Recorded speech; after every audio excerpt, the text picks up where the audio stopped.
Hi everyone! For my screencast for the term project, I'm gonna just give you a little tour of my plants. So let's start here.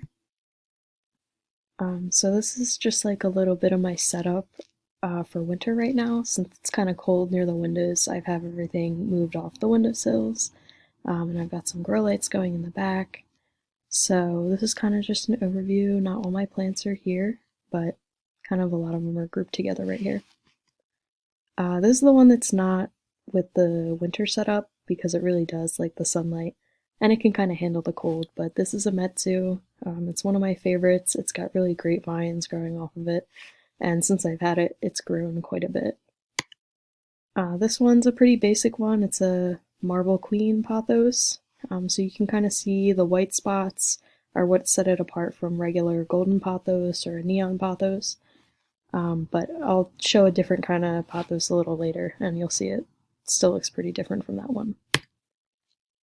This is an aloe. I've had this one for probably like 5 or 6 years, so it's gotten pretty big since then. It started to grow little like pup plants off of it, which you can kind of see in the back of it. This one's a Calathea white fusion. It's got some really cool leaves, as you can see with like the white spots on it. It really likes humidity, so I've got it next to the humidifier, and I'm hoping it lives through the winter. This one is a Swiss cheese plant. It's kind of it's a form of a Monstera, but it's just cool because it's got the holes in its leaves.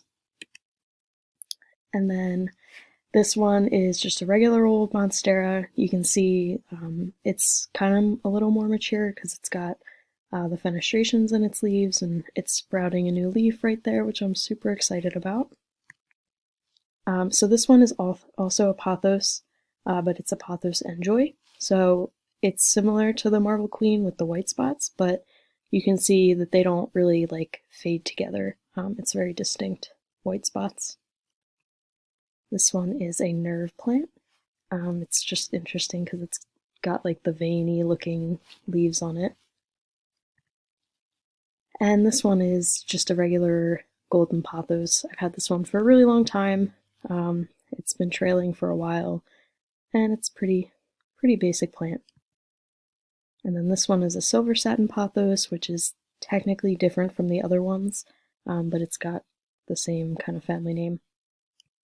And that's the last one, so that's a little tour of my houseplants.